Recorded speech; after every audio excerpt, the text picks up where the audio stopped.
guys, Fred Bowler here. Welcome to my channel, The Wildlife Ambassador.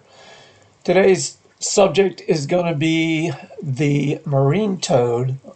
It's also called the cane toad, and it's pretty important to listen up, especially if you're from South Florida, as these are very prevalent in South Florida, actually all the way up now to Central Florida, just south of the I-4 corridor.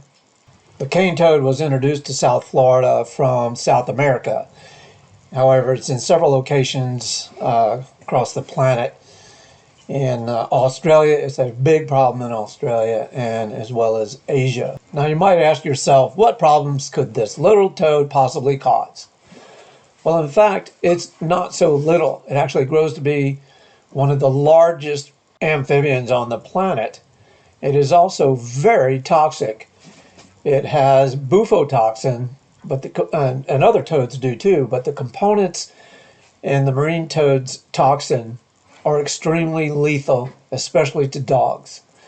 It is lethal to other animals. It is very toxic to humans.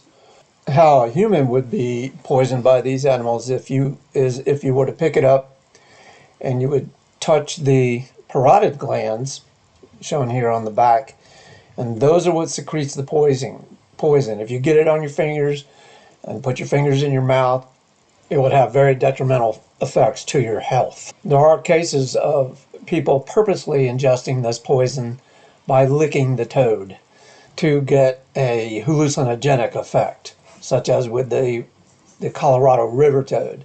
However, the effects are quite different and can be lethal with the marine toad.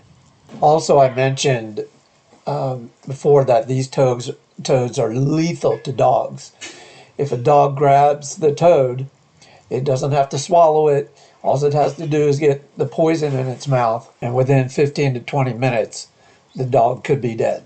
The most obvious indication that your dog has grabbed a toad is really profuse frothing of the mouth. I mean, just foaming, pouring out of the mouth, and which is triggered by the toxin. I have friends who are veterinarians, and my mother and my brother were vet techs in South Florida, and the dogs would come in often.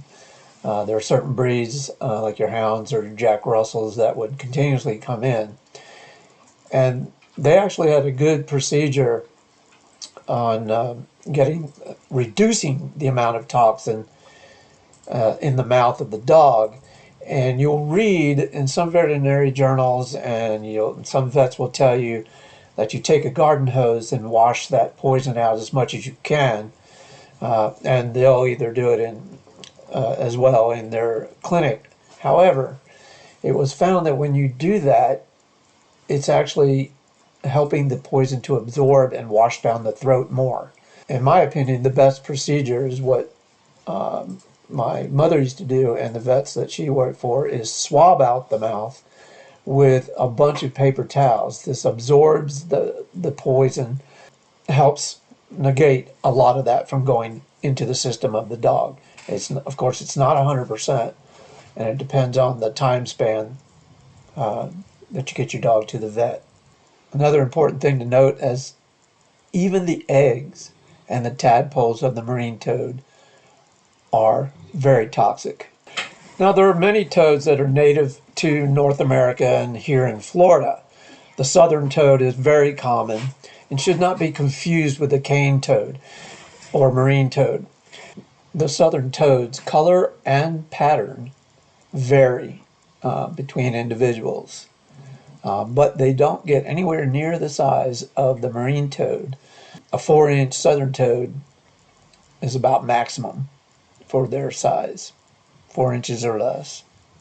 Of course, being a toad, they're still going to have the parotid gland, and it is toxic to a slight degree in this southern toad. If your dog grabbed a southern toad, it's not going to kill the dog. It will make it froth, just like the marine toad, but it's not lethal to the dog. So toads in general are very beneficial. We have several species, like I mentioned, in Florida. They are very good predators of spiders and beetles and just about anything they can get in their mouth. And so our native toads should be left alone to do their job. Okay, hope you all enjoyed this. Y'all have a wonderful day.